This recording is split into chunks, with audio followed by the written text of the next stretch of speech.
We love him. He is our president. Right. Thank you very much. Thank you.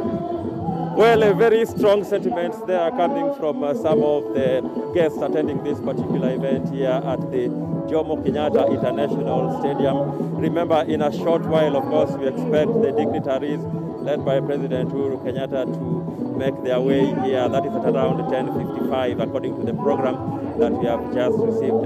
Right now, maybe I will want to take you back to my colleague, Kennedy Mureithi, who is also somewhere at one of the corners here in the stadium, just to give you a feel of what is happening at that end where he is. Mureithi, take it away.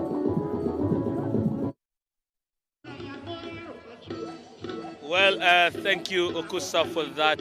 And the views that are coming in from Kenyans who have actually attended this national event. We've made our way almost near to the podium, but we can't get to the podium, but you can actually see there's preparation that is ongoing, and also the security personnel there making sure that everything goes as per precision. I don't know whether, Baswet, you could be able to zoom in onto the seat. I see there's a seat that has been preserved for Madam Ida Odinga. That means that there's a seat for there. I don't know whether, Baswet, you can be able to see. There are seats that have been preserved. That means that that is the seat for the visiting president and the wife. Then there is a seat for President Uhuru Kenyatta and the wife. Then there is a seat for Deputy President William Ruto and the wife. Then there is a seat for former Prime Minister Raila Odinga that has been set here, and that makes up the majority of the people that are going to sit here at the front. Then there is the other dignitaries who are seated just behind. One of the things that we've realized and noticed is that the leadership of Kisumu County, that is the elected leaders, and also those aspiring to be elected leaders in 2022, made their way very early into this stadium, probably as a way of trying to marshal up the people to come. Some of them have even been going on vernacular stations, just telling people to anticipate what is going on. And remember also, just the other day, President Uhuru Kenyatta has been having several meetings with leaders from this region, with them creating a bit of excitement as they want to know what is happening and what is their stake. One of the things that we've been able to see since we came here on Sunday is that there has been a rejig of most of the development projects that had been started. One of those that we had seen, and I have seen over some time that I've been coming here to Kisumu, is a road just near the Mamboleo area, and that stretch had taken quite some time before they had finished it. And right now, construction has resumed, and this is just near the Lake Basin Mall interchange. And that particular flyover is now being completed, and that is the road that has been leading to this stadium where it is. And most of the people now are saying that they are feeling that government is here with them. Another thing that we saw yesterday is that the number of people who just want to be associated with this national event and the excitement that President Uhuru Kenyatta is on a tour in this region with former Prime Minister Raila Odinga is very palpable. Actually, yesterday, Raila Odinga had to go on a local radio station just to tell people to manage some of the expectations that they had. Yesterday, President Uhuru Kenyatta was even expected to open the Uhuru Market, which, according to statistics, will be looking at a possibility of housing about 5,000 people on a daily basis. This is the traders and also their customers. You can tell now that's a very big market, and they're looking at it as one of the development projects that they've been able to see. One of the things also is that they are saying that they've been able to feel part of government with the relationship that has been there between President Uhuru Kenyatta and Raila Odinga since their March 18th handshake. Also, we do expect that the Burundi president, who was welcomed here yesterday and said that he is very happy, will be trying to look at how the people of Kenya and the people of Burundi will be able to rejig also their relationship and actually cement it. Remember that Burundi is a country not so far, it is within the East Africa community, and last year, according to President, the visiting President Evariste Ndayishimiye, is that they said that they have been able to have a democratic process started, and this time round, President Ndayishimiye is on a charm offensive in some of the East African countries. Another thing that we'll also be looking to hear from this particular National Day celebrations is that President Uhuru Kenyatta will be outlining some of the development projects that he has that his government has initiated in this Nyanza region. Remember, even on Friday last week, President Uhuru Kenyatta held a meeting at State House Nairobi with leaders from Nyanza, and they were able to speak about what they would want to see as the main projects that are going to be looked at as President Uhuru Kenyatta looks at his sunset years. Remember, since President Uhuru Kenyatta and Raila Odinga had their handshake, there has been a bit of development that has come to this region. Whether it is something that will pay off is only when Raila Odinga, probably when he'll be given an opportunity to speak, will be waiting to see how the crowd will be reacting and how he'll be trying to cement that particular position. Now, on the thorny issue that might just come out is the Building Bridges initiative. Remember, one of the things that we do expect is that this matter is in the court. Now, in the Court of Appeal, it has already issued some orders saying that the interested parties should come in and also give in their views with regard, or probably put in their defenses as they try to appeal. Remember also, President Uhuru Kenyatta has appealed in that particular petition himself. The 5-judge bench was able to pronounce itself on certain matters, including saying that the president can be, somebody can go to court and actually sue the president. So these are some of the issues that we'll be hearing. What will President Uhuru Kenyatta be saying? Just the other day when he was in game in Siaya County, President Uhuru Kenyatta exuded some confidence that they were going to have a favorable outcome from the court with regard to the BBI process. But now the question has come to be, do they have timelines? Is there time to actually have a referendum before Kenyans go into the next election? Remember the Kriegler report, and the recommendations were that anything that pertains to elections should be done at least a year to the elections. Time is moving. We are already in June. Today is June 1st. We move into July, August. By the time we are getting to August, we'll only have 1 year before the 2022 elections. So it is a rush against time. Are they looking at having this referendum alongside the general election as had been suggested by lawyer Paul Mwangi at a time that we had interviewed him? Or are they looking at doing this post-2022? Remember, just the other day, last week, the Kenya Conference of Catholic Bishops, KCCB, had a press conference, and they were saying that there is no time for the referendum, and they would want the referendum held after the elections. Are these some of the voices that President Uhuru Kenyatta is listening to? Is BBI not going to happen? And what is the timeline, and what is the roadmap to actually this particular thing on BBI? So these are some of the questions that we will be seeing President Kenyatta looking forward to see whether he's going to be answering that. Remember, every time that President Uhuru Kenyatta has spoken on a national event, he has been very categorical, trying to say that it is time that we brought together Kenyans, and he has been insistent that the BBI is one such process. So we are keeping an eye on what is happening, but I do understand that my colleague Oko Okusa is still in another corner trying to seek voices from the locals of this area, as I also try to look for who within the people in the podium is going to speak. Basuti, don't know whether you can show, we can see that is ANC party leader Musalia Mudavadi, who has already arrived, and he is having a te-a-te with PS in the Ministry of Interior, Karanja Kibisho, and it's a sign that others are coming. I've already seen leaders. I've also seen the aide to Kalonzo Musyoka, party leader, Wiper.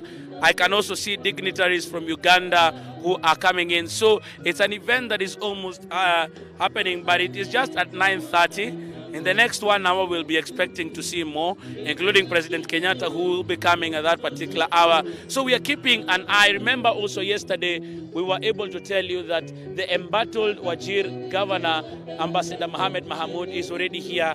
And we will be seeing, we'll be very keen to see how he's going to be treated by the security when he comes in, because I do understand that he will be coming with fellow governors. Is he going to be accorded the state commendation, or probably is he going to be treated differently like the other governors? Remember, in Wajir, it's the county that we have 2 governors. We'll be here to give you up to date and everything that happens. My camera person, Paul Basweti, is at a vantage point. But right now, I take you straight to Oko Okusa. Well, Ken, that is just part of the preparations that we've been having here in Kisumu. And of course, let me just give way and have the camera just focus on the gate behind there. That is gate 5. And this is what is happening when the guests who have been invited, we are talking of 3,000 guests, walk in. They have to go through that behind there, and of course also have to go through this instrument. I've been playing this instrument for 15 years now. Around there, more like 16. That is such a long time. All right. Then what does it really mean for you as someone who's so much rich into this culture, to a point that you really continue to play this instrument, just to have this national event being held in Kisumu County? What does it mean for you as someone who's in the arts? For me, it's a very important thing. Even for Madaraka to be held in Kisumu, it's really historical. And I'm happy to be part of this history. As a woman, a pioneer in traditional Nyatiti, I am very proud to be Kenyan. Let me say I'm very proud to even get the chance to showcase this. I feel very happy. Nina jivunia sana kuwa Mkenya. Yeah. That you are wearing, maybe tuambie, what's the significance of this kind of dressing, and even this specifically the sisal skirt, and what is the name actually? Not this. This one we call it Owalo. The significance for me, that is in the Luo. In the Luo, Owalo, sisal skirt. For me, the significance for me is a free spirit. I look at the sisal skirt and you see the flow, the flowing of the fiber. For me, I think it's our, let me say, our fabric, our value. You know, our value fabric and the way it has been made, and our African free spirit. We are people who have free spirit, and when you see someone moving, it's very graceful. The gracefulness of our people, our pride. So we take pride in what we do. We dance with the wallows, and we swing to the, and sway. Swing, we have to see you. And this is actually the significance of having that Owalo, because of how it swings. Yeah, that is graceful. You see, it has made you laugh. It's a form of music therapy to us. That's the spirit I'm talking about. Africans have a way of bringing out our feelings, and we are happy. We are happy people. We love people. We love to dance. We love to tell people, Karibu Kenya. Ukisikia mtu amefika pale airport, when you say Karibu Kenya, unasikia nimefika Kenya. Tuambie also about, you're so beaded, very beautiful, looking so colorful. I know this is part of the free spirit and part of the entertainment and the fun bit of it. But then again, what is the importance of these beads all around? Because the entire team was actually wearing the beads for beauty.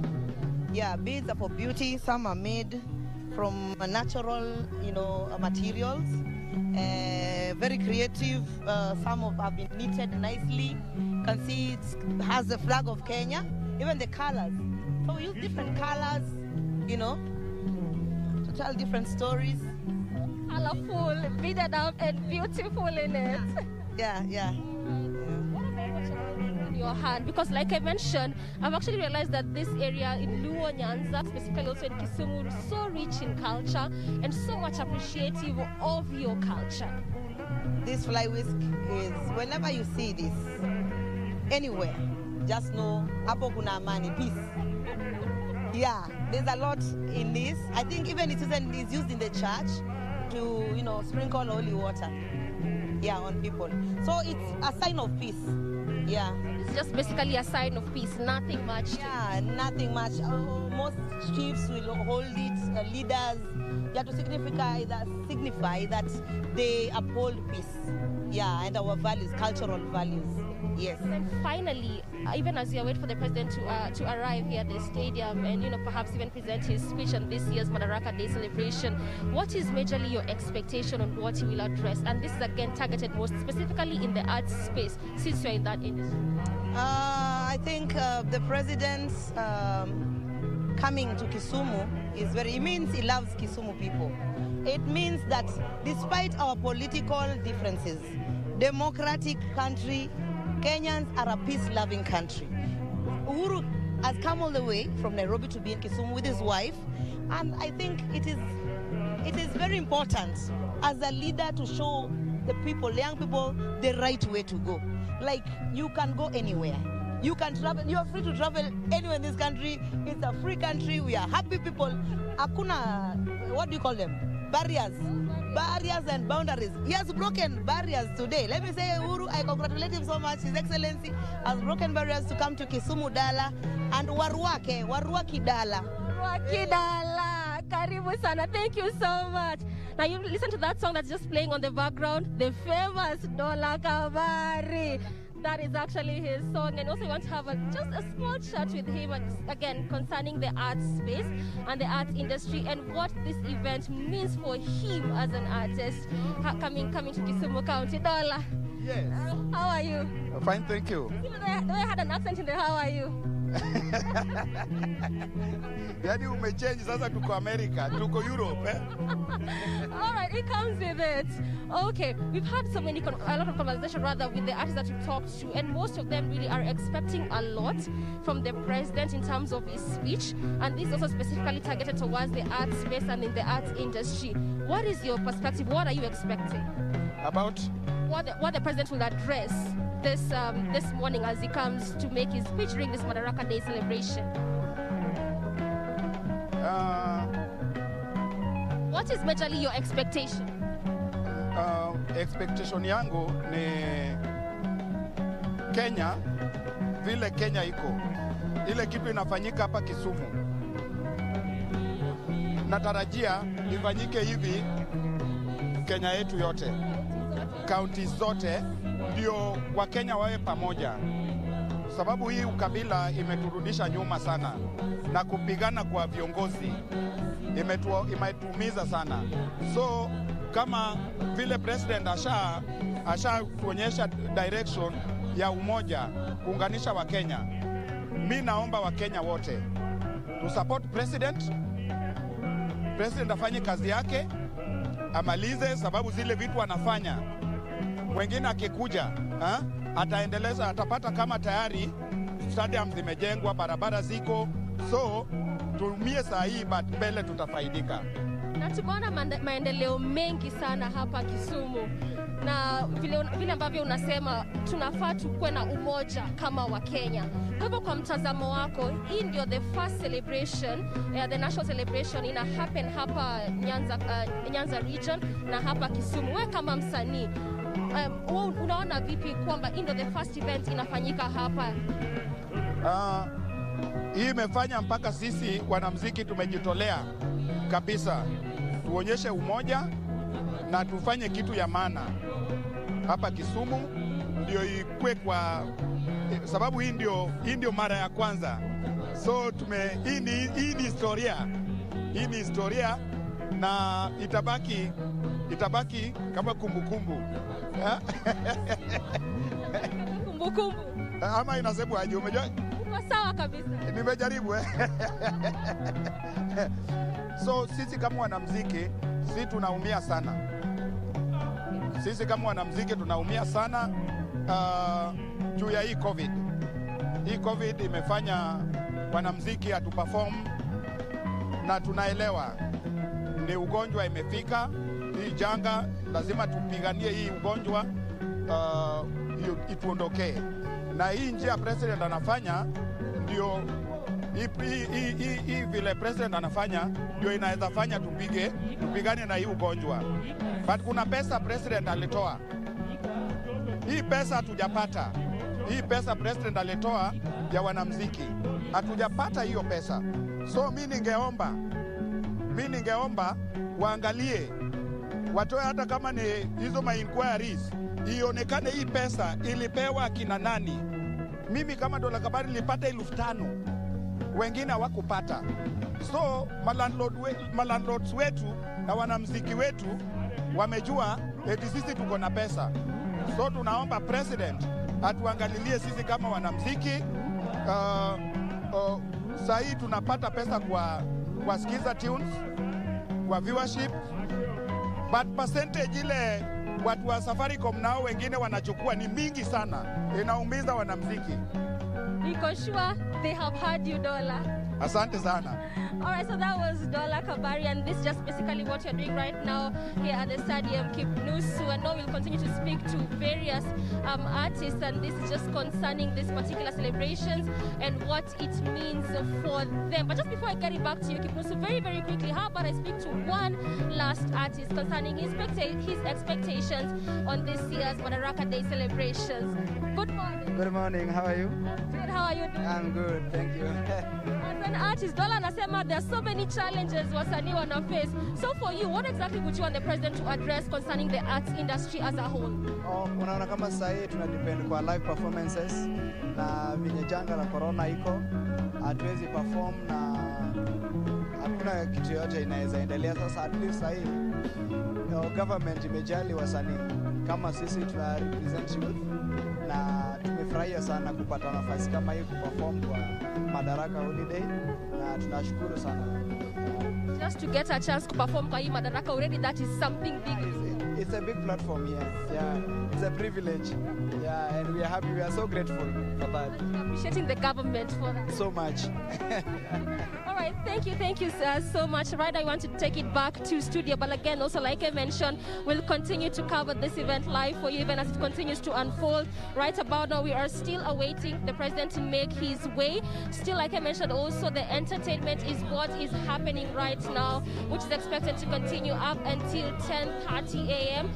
When the event will begin officially with the word of prayer before it commences all officially. So we'll just continue to cover it up for you as it continues to unfold. Kipnusu.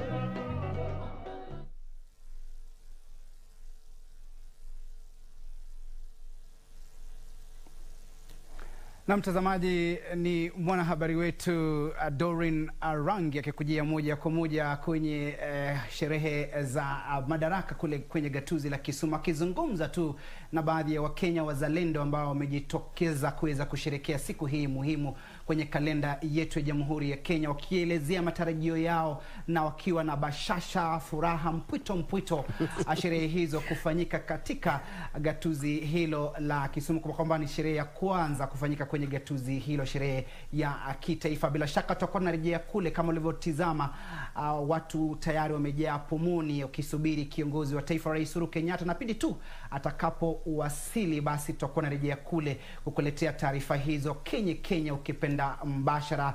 Tunarejea hapa studioni, mtazamaji, kama ndio mwanzo unajiunga nasi, ninapiga gumzo na baadhi tu ya Wakenya wazalendo ambao wamebahatika sana kupata tuzo ya kitaifa, akiwemo mwanahabari tajika hapa Badi Hussein, ambaye hana historia tumbi mtazamaji kuhusiana na sherehe za kitaifa, na vile vile niko naye Isaac Kalua ambaye ukipenda utamuita Kalua Green. Yeye amepewa tuzo ya kitaifa mtazamaji katika jitihada zake za kuhakikisha kwamba anahamasisha Wakenya kuhusu umuhimu wa kuhifadhi mazingira. Kadhalika vile vile ni mwenyekiti wa Honda Kenya na vile vile mwanzilishi wa wakfu wa Green Africa. Kabla ya mapumziko, Badi alikuwa anatuelezea kuhusiana na changamoto ambazo zimekumbana nazo hapa nchini na umuhimu wa serikali kubuni nafasi za ajira, ile mamlaka ya uajiri ya kitaifa ya National Employment Authority. Pengine ukiendelea Dr. Kalua.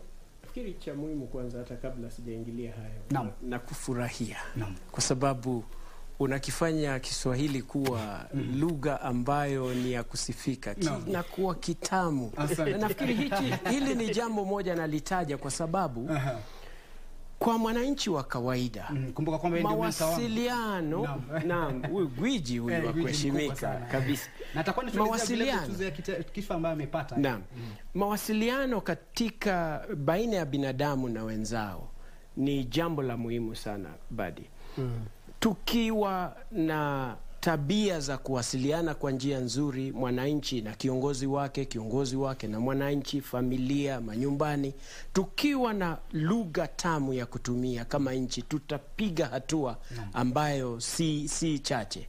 Kwa hivyo nakusifia kwa sababu hili ni jambo ambalo tunalihitaji. Lakini tukitaja hilo jambo la mawasiliano tena, katika shirika ambalo linahusika na maneno ya wafanyikazi na kuhusisha vijana katika ajira tofauti, kitu kimoja ambacho kinahitajika. Nimesema serikali imefanya bidii yake, sheria zipo, watu wameajiriwa, wako kwenye sehemu tofauti wanafanya kazi za kwao, lakini hawajulikani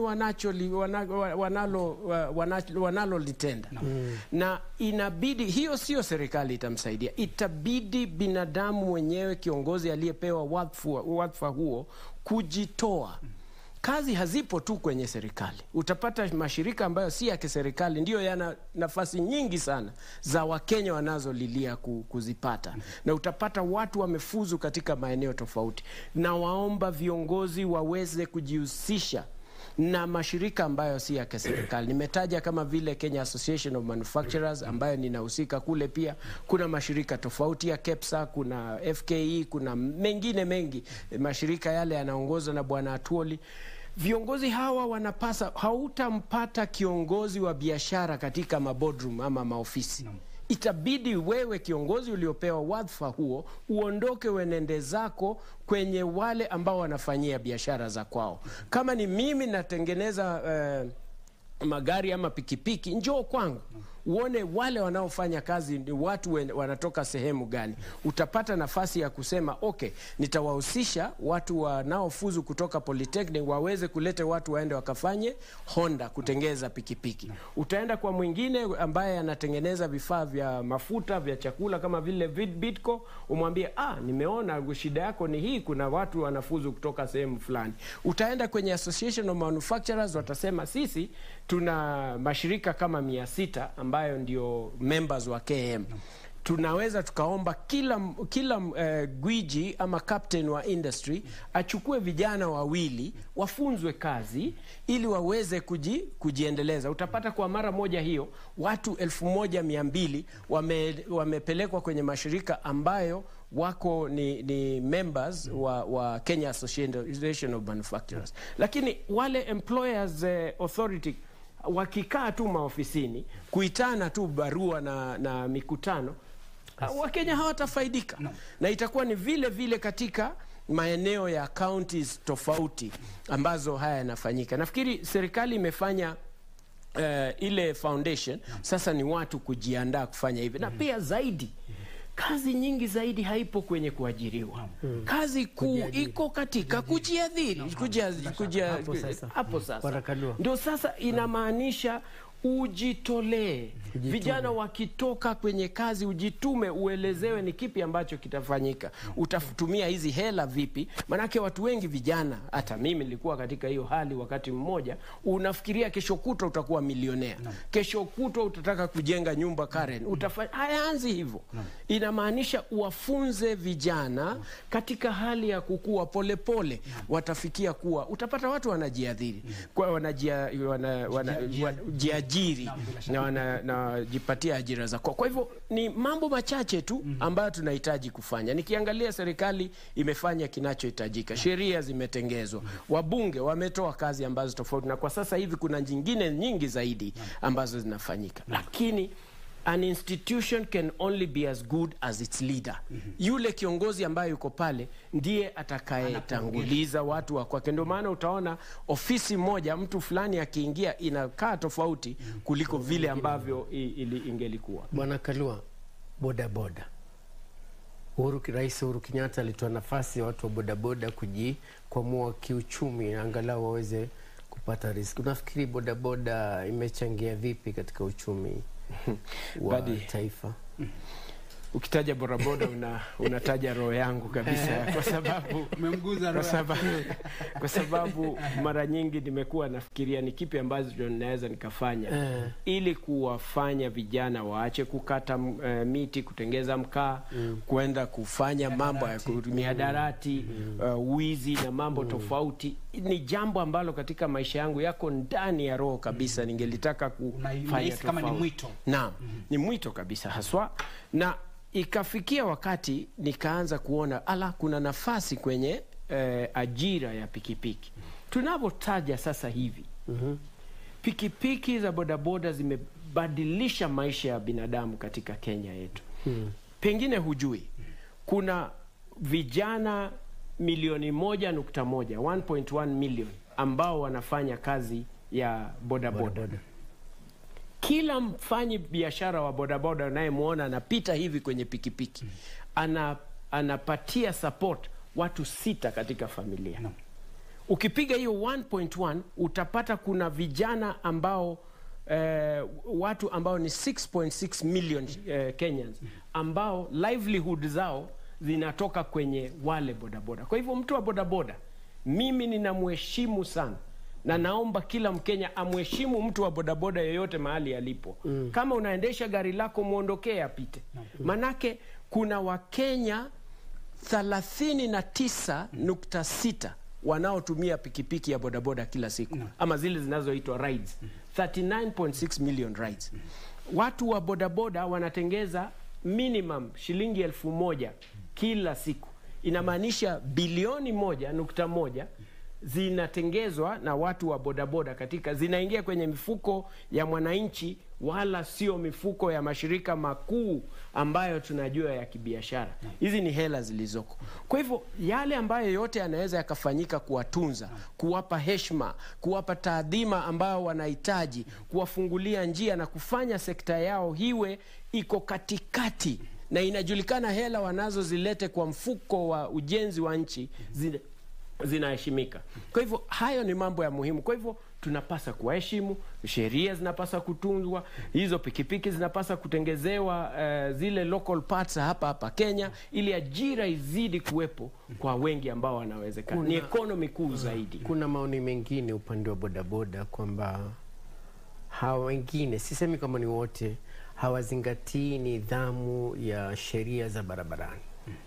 Tufanye nini ili tuwaelekeze? Na kuna wengine pia ambao zile pesa wanatumia, wengine wanatumia kwa mambo ambayo si ya kujikwamua kiuchumi. Ni mtu amenunua pikipiki, unaambie niletee 500 kila siku. Sasa sio wengi ambao wanajikwamua kiuchumi. Ungetoa ushauri gani kwa bodaboda ambao umeenda mrengo huo? Kabla ya kujibu swali hilo, pengine nikiwa kwenye muktadha huo umeibua swala nzuri zaidi, na ni vyema zaidi nimeona kwamba masuala haya bodaboda kweli yako kwenye viganja vya mkono wako. Takwimu unaitoa kweli. Bodaboda vile vile tumekuwa kinyoshoa vidole vya lawama kwamba kidogo wamehusika katika visa vya uhalifu, kwamba wanachukua mteja na wampeleka mahali fulani ambapo pengine hakuwa anatarajia na wamfanyia mambo visivyo. Pengine ukiajibu yale ya badi yajumuisha na haya. Kila soko halikosi mwendazimu. Nafikiri hili ni jambo la kawaida. Utapata watu wengi katika biashara ya bodaboda wamefanya mambo ya kubadilisha maisha kabisa. Ninawajua viongozi wa bodaboda katika nchi yetu ya Kenya, na watu wengi wanaofanya kazi tofauti wamebadilisha, wameokoa maisha ya watu katika sehemu tofauti, ili wameokoa watu ambao walikuwa wapigwe kwenye bomu, wameokoa watu ambao wangelikuwa wapigwe risasi. Kuna watu wengi, utakosa viongozi watu kama hao katika maeneo tofauti. Ni jambo la kawaida. Lakini mwana bodaboda wa kawaida, bali na kutumika vibaya wakati wa siasa na wanasiasa, ni watu wa kawaida ambao wanataka kufanya kazi ya kuendeleza maisha. Ndio hawa wanaotumika kutuma vitu tofauti, ndio hawa wanaotumika kusupport Wakenya milioni 6.6, ndio hawa. Kwa hivyo jambo la muhimu ulivyouliza ni kufunzwa. Hela zako ukizipata kila siku ukipata 1,000, unaweza ukazifanya vipi? Mimi nimehusika katika bodaboda tofauti ambazo tumewasaidia. Siku hizi wako na petrol station yao, wengine wako na magari ya kwao, wengine wako na nyumba zao za kukodisha, kwa sababu wameonyeshwa jinsi ya kufanya mambo tofauti. Ni wapi mtaweza, kama mnakunywa shilingi 300 kila siku, mkiwa watu bilioni moja, watu milioni 1.1, mnakunywa mafuta wapi ambayo yanaweza mkaokoa pia hela kwenye mafuta? Kwa hivyo kuwafunza, kuwajuza ni yepi ya kufanya, kuwaonesha hii 1000 unaweza ukaekeza kwenye benki, ikafikia wakati ambao unaofaa utaweza kupata hela nyingi za kufanya jambo lingine la maisha la kukuendeleza. Na ni wengi wako na pikipiki na wengine ambao wanaweza wakafanya mambo haya. Naam. Na pengine unapozungumzia swala hili la uhamasishaji watu kubuni ajira, kujiajiri na masuala kama hayo, kutotegemea kuajiriwa na kusubiria kwamba pengine shirika fulani itakuwa inachapisha kwenye gazeti rasmi na serikali kwamba kuna nafasi hapa na pale, una kwamba tulipoanza ugatuzi umesaidia kuhakikisha kwamba Wakenya mashinani wanapata wakati mwafaka wa kuweza kudaka tonge? Bila shaka, kwa sababu nafikiri kama lipo jambo la kujivunia katika madaraka leo ya 58 ni jambo la ugatuzi ambalo lilitokea tangu mwaka wa 2010, na inamaanisha uwezo upo katika mashinani. Wananchi kujihusisha na bajeti ambayo iko kule, wananchi kuwaangalia viongozi wao ni kipi kinachofanyika, wananchi kuweza kujiangalilia kujua kama kile ambacho kilitajwa kitafanyika kinafanyika, wananchi kuweza kuliweka jambo ambalo ni la lazima na la kwanza katika maisha yao, limekaribia kule chini mashinani. Hata kabla ya kuanza kufikiria ni kipi ambacho, hela ni ngapi zitatumwa kwenye mashinani, imeandikwa, imetajwa, imerekodiwa kwenye sehemu tofauti za nchi yetu, kana kwamba hela nyingi zinafyozwa, hazipo, zinafyonzwa kwenye maeneo ambayo yanapasa kufanyika, zinaibiwa kwa sababu ya mambo tofauti, hali ambayo ni masuala ya ufisadi. Cha kwanza ni kama kweli 30% inaibiwa na inafyonzwa kwa hali ambayo haifai, ni kipi ambacho mwananchi anaweza akafanya? Na hili ndilo swala ambalo tunapasa kuanza kufikiria. Mimi kama mwananchi, mimi mwenyewe ninajifanyia kipi ambacho kinanipa heshima? Nimetaja awamu kana kwamba hauhitaji ruksa kufanya jambo jema, hauhitaji. Toka nenda tenda zako ambalo kwenye moyo wako, kwenye familia yako ni kipi. Kama unajua jambo si zuri, usilifanye, manake watoto watakuona na watalirudia hilo swala. Na kwa hivyo msingi wetu katika utunzaji wa hela, kukuwepo na ile wajibikaji, nafikiri ni jambo la muhimu kabisa tunapasa kuliona. Na madaraka yetu itakuwa ni sisi wenyewe kujichukulia madaraka ili tuweze kufanya mambo tofauti ya uendelevu. Naam. Napozungumzia ugatuzi pengine Dr. Kalua, tumekuwa kwenye ngazi za kimataifa, ukizungumzia Kenya, mojawapo ya taifa ambayo imekuwa ikipigana na swala hili la usawa wa kijinsia. Na kwanza, kabla tuende hapo kwenye usawa wa kijinsia, kuhusiana na uongozi, kujumuisha wanawake kwenye uongozi, tuko wapi kama taifa? Nafikiri Kenya imepiga hatua ya kusifika katika madaraka ya leo, tukiasifia na tukiwa katika hii hali. Ukiangalia katika mambo tofauti kama vile uongozi, tuko sawa. Wananchi wanazidi kuwachagua viongozi. Tuna mama nafikiri 75 ambao wako kwenye bunge la kwetu leo. Inahitajika wengi zaidi, hawajatosha. Manake hatujafikia ile ambayo ina kiwango kilichowekwa kutoka kwenye katiba yetu. Ukiangalia maeneo tofauti, kina dada wamewezeshwa kufanya mambo mengi. Ukija kwenye studio, wanaoshika kamera kuna wengine ambao ni wanadada wa viongozi kwenye mambo kama haya.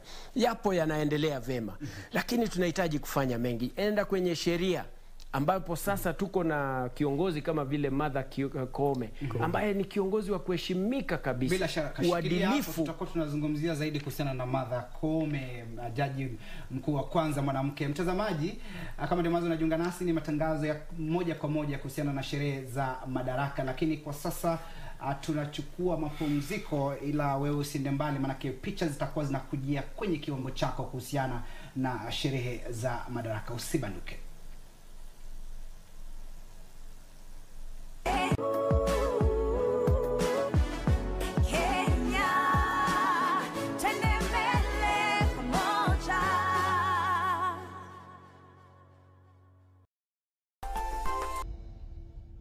Kupata skiza tune hii, Ufunuo wa Yohana 38 dial *811 *817#. Wakati mwingi katika maisha binadamu hujipata kwa shida, unapata ya kwamba hauna usaidizi unaohitaji, biashara zinaisha, hakuna mapato ya kila siku. Lakini hata kwa hayo yote, Biblia inasema ya kwamba katika kitabu cha Ufunuo wa Yohana mlango wa 3,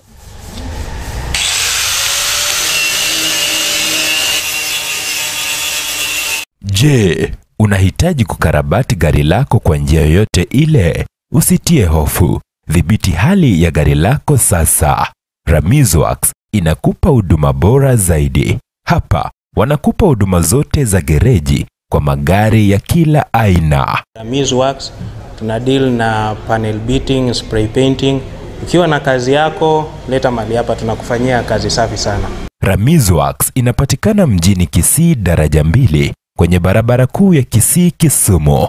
Imekabiliana na Delta Filling Station. Tunashughulika na magari za accident. Gari imeharibika, msuni inaletwa. Tunaomba watu wote walete magari zao hapa. Welcome Kisii. Kwa maelezo zaidi kuhusu huduma zetu, piga simu nambari 0728880603 au 0790178686. Ramizworks.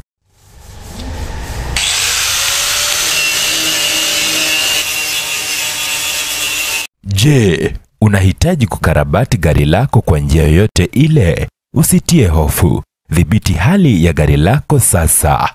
Ramizworks inakupa huduma bora zaidi. Hapa wanakupa huduma zote za gereji kwa magari ya kila aina. Ramizworks tuna deal na panel beating, spray painting. Ukiwa na kazi yako, leta mali hapa, tunakufanyia kazi safi sana. Ramizworks inapatikana mjini Kisii daraja 2 kwenye barabara kuu ya Kisii Kisumu. Imekabiliana na Delta Filling Station. Tunashughulika na magari za accident. Gari imeharibika, msuni inaletwa. Tunaomba watu wote walete magari zao hapa. Welcome Kisii. Kwa maelezo zaidi kuhusu huduma zetu, piga simu nambari 0728880603 au 0790178686. Ramizworks, huduma bora kwa bei nafuu. Now introducing My Story, Story Yangu. Let's know your story.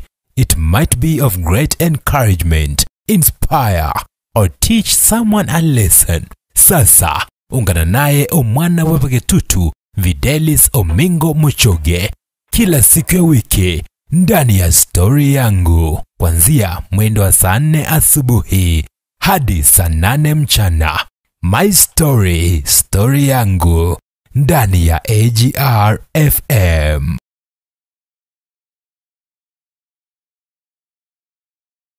Ya leo niko naye Badi Mkusini, mwanahabari tajika zaidi, na Dr. Isaac Kalua, ukipenda Kalua Green, kuhusiana na masuala haya. Ulikuwa unazungumzia kuhusiana na uongozi wa wanawake na ukitaja jaji mkuu Martha Koome.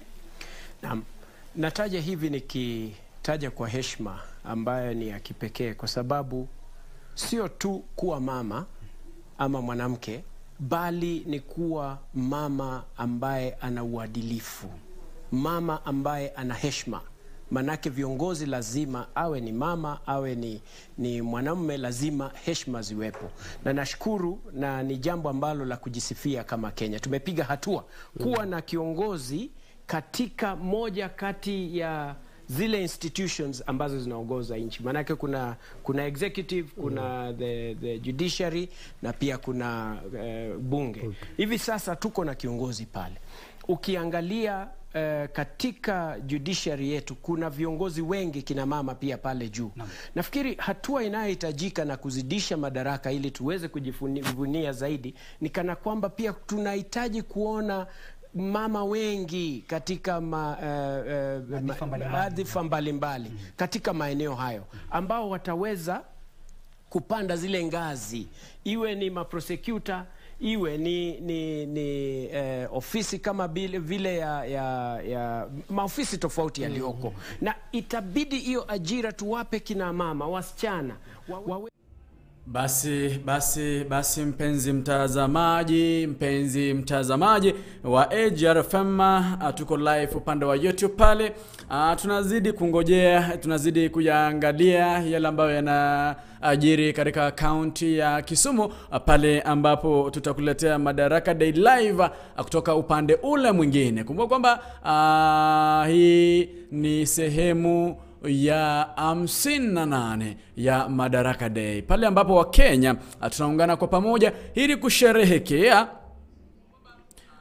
Madaraka Day hii, na tuna hope kwamba itakuwa swafi na itakuwa shwari. Kumbuka kwamba tunao wale ambao ni waandishi wa habari wetu wapo pale katika kaunti ya Kisumu pale katika uwanja wa Jomo Kenyatta Stadium pale, ili kuweza kukuandalia na kukuletea moja kwa moja yale ambayo yatakuwa yanajiri katika eneo hilo na mpango mzima wa Zeria wa Madaraka Day. Sasa jambo ambalo ungependa kulifanya mpenzi mtazamaji ni kuweza kulike, subscribe to our YouTube channel ili tuweze kukujuza. Kumbuka kwamba kuna matarajio mengi ambao Wakenya wanatarajia siku ya leo. Sijui wewe ungetamani yapi yale yaweze kufanywa. Umekuwa na matazamio yapi yale na ungependa Rais wa Jamhuri ya Kenya aweze kufanya lipi ama kuzindua mradi upi katika eneo hili la Nyanza? Kuna wale wanasema kwamba unajua Naibu Rais William Samoei Ruto aliweza kusema kwamba yeye atahudhuria hafla hiyo zima ya Madaraka Day, lakini hawezi andamana na bosi wake ambaye ni Uhuru Muigai wa Kenyatta. Sasa mpenzi mtazamaji, sijui wewe unayaoneleaje? Unayaoneleaje? Unajua Naibu Rais alisema kwamba yeye ndio angeweza ama anaweza ufuria hafla hiyo zima ya Madaraka Day, lakini akasema kwamba hawezi andamana na bosi wake ambaye ni Rais Uhuru Muigai Kenyatta ili kuweza kuzindua baadhi ya miradi ya maendeleo ambayo amekuwa akizindua tangu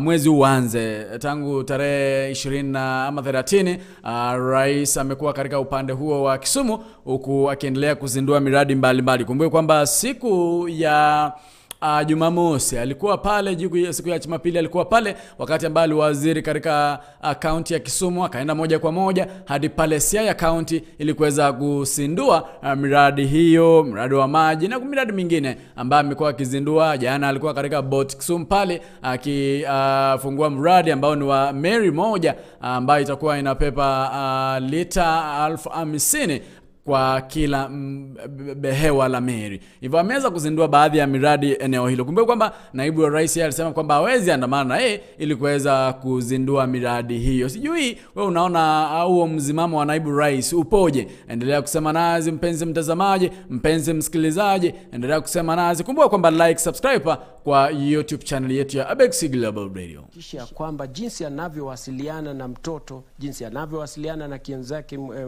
na kiongozi mwenza kwanza vile anavyowasiliana na mwingine ni jambo la muhimu.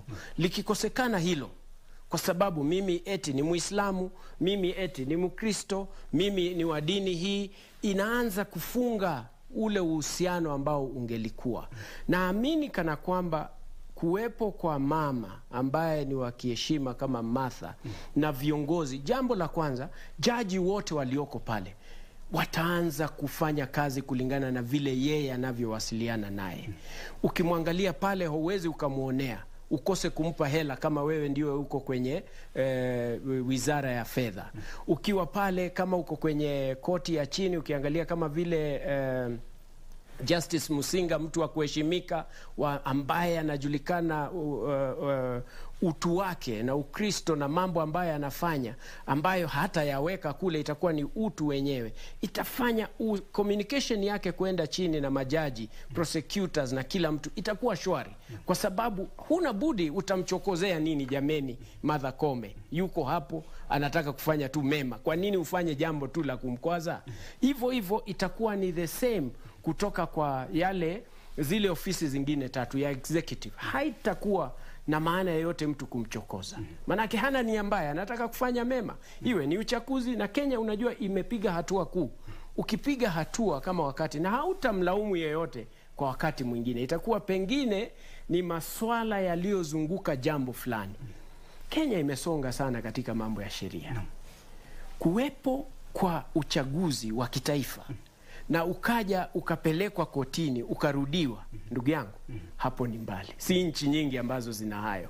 Na nafikiri tunapasa kujivunia hayo kama matunda ya madaraka tulio nayo kama nchi yetu ya Kenya leo. Kwamba sasa uhuru ziwe huru. Uhuru ushakwenda kabisa, hata wakati mwingine tunalalamika ushapita. Manake kama kiongozi wetu inakuwa uhuru mpaka kumshakuwa uhuru nyinyi nyote sasa, mpaka mnafikiria mtaweza kumtukana ama kufanya jambo, kwa sababu uhuru upo. Kuna hilo ni jambo la kujivunia, sio jambo la kuweka lawama ama kutia jambo ambalo halifai.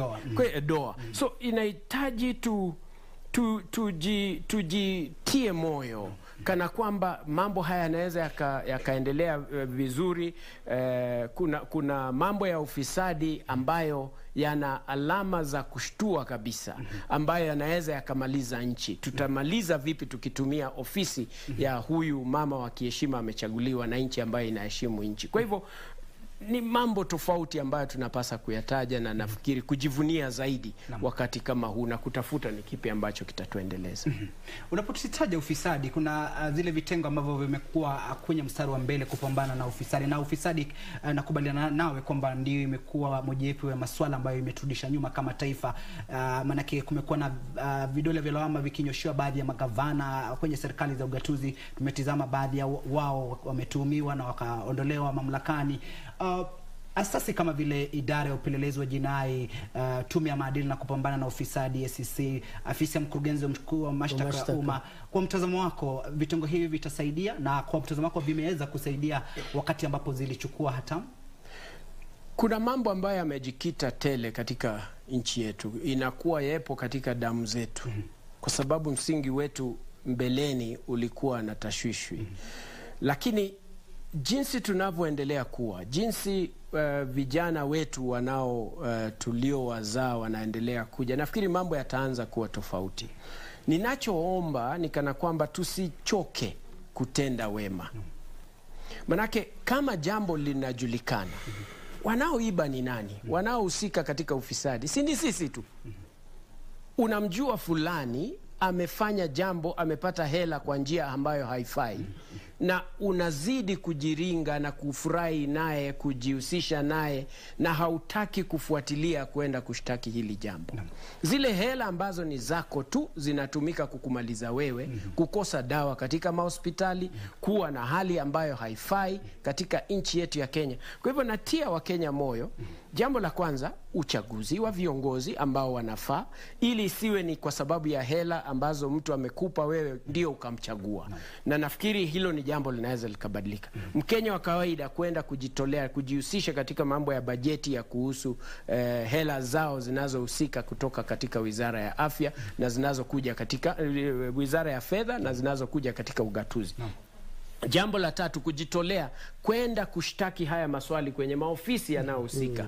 Hata kama unajua linalotajwa litasaulika, linaloandikwa litasomeka. Hivyo basi hata kama mtu hatafanya kazi leo, haki itakuja, manake Mwenyezi Mungu yupo. Haki ipo njiani, itaweza kuwasaidia Wakenya. Kwa hivyo haya maofisi yote na wapa heshima. Tunao viongozi walioko katika maeneo hayo ama maofisa. Unapata kiongozi yako sawa, lakini uhusiano na maafisa wale wako chini kidogo unakuwa uko katika hali ambayo si ya kikweli. Na tunapasa kutia bidii. Wale ambao hawafanyi kazi vizuri, watu waondolewe tu kama kwekwe na kazi iendelee na heshima. Kama enzi za Moi na hata sasa kwa sababu ya sheria. Mtu ambaye hafanyi kazi inayofaa anatolewa na kazi inaendelea. Kwa hivyo tusichoke. Nafikiri leo si kama yaliyokuwa zamani. Naam. Daktari, ofisi ya Kinoti inaonekana licha ya changamoto inajaribu sana kukabiliana na visa vingi. Visa vya ugaidi, visa vya jinai, kuna visa vingi vya ambavyo kwa siku za hivi punde unaona kwamba maafisa wa upelelezi wameshika hawa. Nini maoni yako katika hii ofisi ya Bwana Kinoti? Unajua, jambo moja ambalo tunapasa kujua, kuna hali ya usalama katika nchi. Mimi namheshimu askari yoyote aliyoko mahali popote katika nchi yetu ya Kenya. Walinda usalama kutoka jeshi, polisi, watu wa DCI na wengine. Wanayoyapitia badi, wewe huwezi ukaamini. Tunawatuma kule, inakuwa mtu ako na swala lake la shamba, mwingine ako na swala la jambo hili, mwingine ako na mambo tofauti. Wanayoyapitia si haba. Tunapasa kuwaheshimu na kuwapa hekima, kuwaombea hekima Mwenyezi Mungu awalinde. Zaidi, utapata interference ipo kutoka kwa watu wa kisiasa. Wanajua uhaki upo, jambo hili halifai, iwe ni jambo, ni kama kuna jambo kama eneo moja, nitakupa example kabisa ya kwangu, sio jambo pengine. Kuna land ambayo iko mahali fulani, inajulikana kabisa mwenyewe, hakuna hata swali ambalo ni lipi, ni nani mwenyewe. Imeshtakiwa kwenye ofisi ambayo ni ya DCI husika, wamefanya upelelezi, wamemaliza kazi ya kwao yote, makaratasi yepo, ni ya kwangu, inajulikana. Jamani, mtu mwekezaji anataka kuweka kazi ambayo ipo tayari kufanyika, usaidia mwananchi wa Kenya, kusaidia yule kijana ambaye hana ajira. Lakini kwa sababu siasa zipo, inakuwa sasa siasa ndio zinazidi, lakini inazidi. End of state now came very strong on that. State corporation to construct and to rehabilitate the infrastructure of the whole railroad line completely without asking a single coin from outside. Building this line from Nakuru to Kisumu was meant to be 28 billion.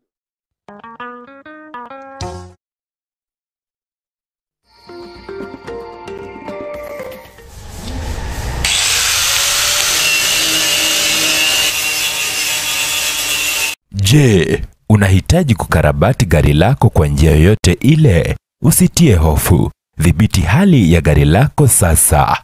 Ramizworks inakupa huduma bora zaidi. Hapa wanakupa huduma zote za gereji kwa magari ya kila aina. Ramizworks tuna deal na panel beating, spray painting. Ukiwa na kazi yako, leta mali hapa, tunakufanyia kazi safi sana. Ramizworks inapatikana mjini Kisii daraja 2 kwenye barabara kuu ya Kisii Kisumu. Imekabiliana na Delta Filling Station. Tunashughulika na magari za accident. Gari imeharibika msuni inaletwa. Tunaomba watu wote walete magari zao hapa. Welcome Kisii. Kwa maelezo zaidi kuhusu huduma zetu, piga simu nambari 0728888603 au 0790178686. Ramizworks, huduma bora kwa bei nafuu.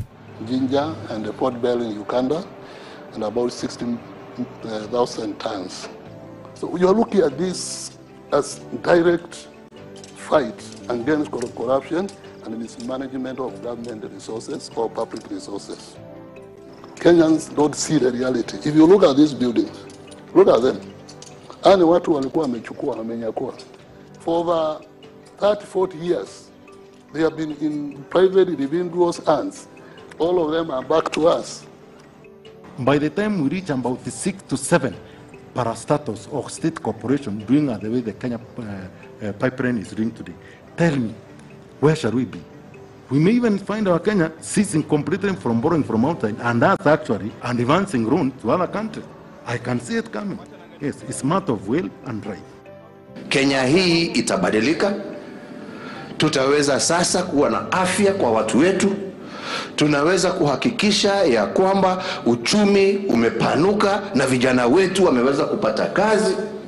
And we will have a strong, stable country.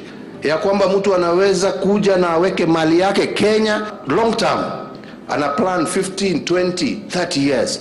Because we have proved that we have reached political maturity by the changes that we envision will happen in our country.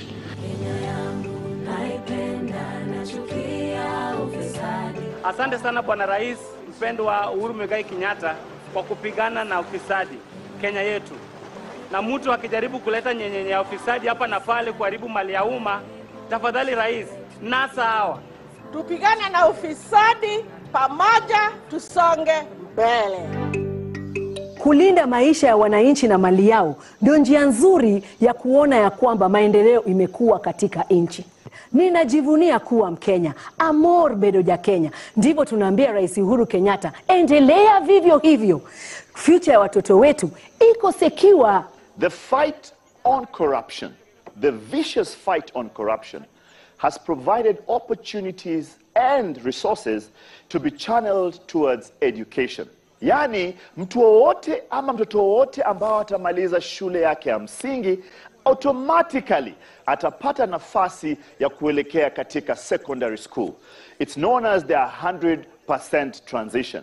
By the way, Adori, this particular project has been studied by countries all over Africa and international organizations.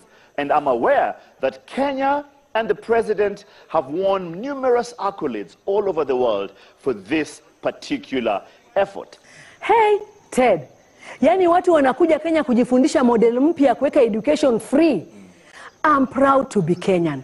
We have every reason to be proud. Hebu sasa tuangazie maendeleo ambayo tumepata katika sekta ya elimu chini ya uongozi wa Rais Uhuru Kenyatta.